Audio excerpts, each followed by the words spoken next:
Hey and welcome, I'm Hammeh, and some good news for you fans of Overwatch Lore. There have been a couple of recent hires to the Blizzard team, including one just in the last couple of days that look as though they could really help Overwatch Lore, and perhaps comics in particular, move on over the next couple of months, and indeed, hopefully, years to come. In this video, I'm going to quickly summarise what the latest news is, why it could be very, very cool, and also why August is going to be a great month for Overwatch Lore in general. Timecodes in the description below if you'd like to skip. Just as a heads up, we'll be talking about writing fiction and also art and how all of these and the talented people who do them come together to put together Overwatch's story. So I'm going to put reference links in the description below if you want to come and check out some of the stuff that I mention here and the work of some of these talented artists and authors. Okay, first bit of news for you. Now, you may remember a little while ago there was a writer position being hired on the Overwatch team that kind of got shut down as a job application, as an open application within like a day or a couple of days. Presumably they had that many applications. Now, the new writer has been announced, and it is none other than Alyssa Wong. Now, she is a well-known, award-winning speculative fiction writer. Now, speculative fiction encompasses now as a definition kind of sci-fi fantasy, science fantasy, horror, dystopian fiction, superhero fiction, all kinds of stuff of narrative fiction with kind of like supernatural, futuristic or kind of elements beyond existence as we know it. Anything that's not our Earth. Now, Alyssa holds a Nebula Award for one of her short stories. I'm going to explain why this is really cool. Now, the Nebulas are given away by the Science Fiction and Fantasy Writers of America, and they have some great alumni who have won various awards. Now, in the novel category, you might recognise some authors such as Philip K. Dick, as he's won a Nebula. If you haven't read Do Androids Dream of Electric Sheep, I think you should do. If you've watched Blade Runner, then of course that is the book that Blade Runner and a lot of its universe was based on. Another Nebula winner was Isaac Asimov. If you're not into sci-fi, you may still have seen I, Robot in modern adaptations. Asimov published a collection called I, Robot, including many different short stories and reflections on the 3 laws of robotics, amongst other things that you may have heard of. The idea that a robot may not injure a human being or through an action allow a human to come to harm. Second, a robot must obey the orders given to it by humans, except where orders would conflict with the first law.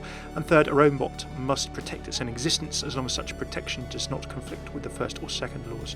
Trying to create a sort of robot kind of code, a kind of morality, a kind of almost safety feature, as it were. Indeed, however, in Asimov's stories, many of the robots actually behave in an unusual or kind of strange way to try and apply these laws. His Foundation series of novels are also absolutely awesome. What was so amazing about Asimov was that he wrote in the 50s, but I digress. I'm a big fan of his work, in case you couldn't tell. So back to Alyssa Wong, Overwatch's new writer, and the Nebulas. Now, other winners of novel Nebulas include Terry Pratchett of the Discworld series, British author, really love his work. And in the short story category, which is where Alyssa actually won her Nebula, guess who else was nominated for a Nebula back in the day in the short story category? Someone, I don't know if you've heard of them, called George R.R. Martin, apparently quite fixated with winter and how close it was to his present vicinity in time and space. Quite like dragons. I don't know, sounds familiar to me. I'm sure you might have heard of them making something or another. Now, without getting too hyped or too carried away or too much pressure, Alyssa Wong is in pretty good company with those authors who have won Nebula Awards there, particularly in the short story category. Now, the short story that won her the award I had never heard of before looking her up. I'll be very honest with you, I gave it a read and it is honestly awesome. I really enjoyed it. It's called Hungry Daughters of Starving Mothers. It is about a typical city date that turns into something a bit darker and deeper, shall we say. Now, I'm not going to explain more than that. I would certainly say it's not a kid's story by any means, but I really enjoyed it. If you want to check it out, I've linked it in the description below here, and if you want to support the magazines and the publishing of this work, then there are various ways to do it on this page as well. So, an award-winning speculative fiction writer who writes awesome short stories has joined the Overwatch team. Now, on to piece of news number 2. Now, if you're into Overwatch art and the creative community, you probably might know this already. It's happened since a couple of weeks, but might not be known to the wider community. Nesskain is joining Blizzard. Now, you will know Nesskain's artistic work. You would have seen it in the Uprising Kings Row origin trailer. You'll have seen it in Retribution, the animated bits before and after that mission, the Reinhardt comic Dragon Slayer, the Farah comic Mission Statement, Moira's origin, and a lot more videos and pieces of Overwatch materials have Nesskain's work and art in.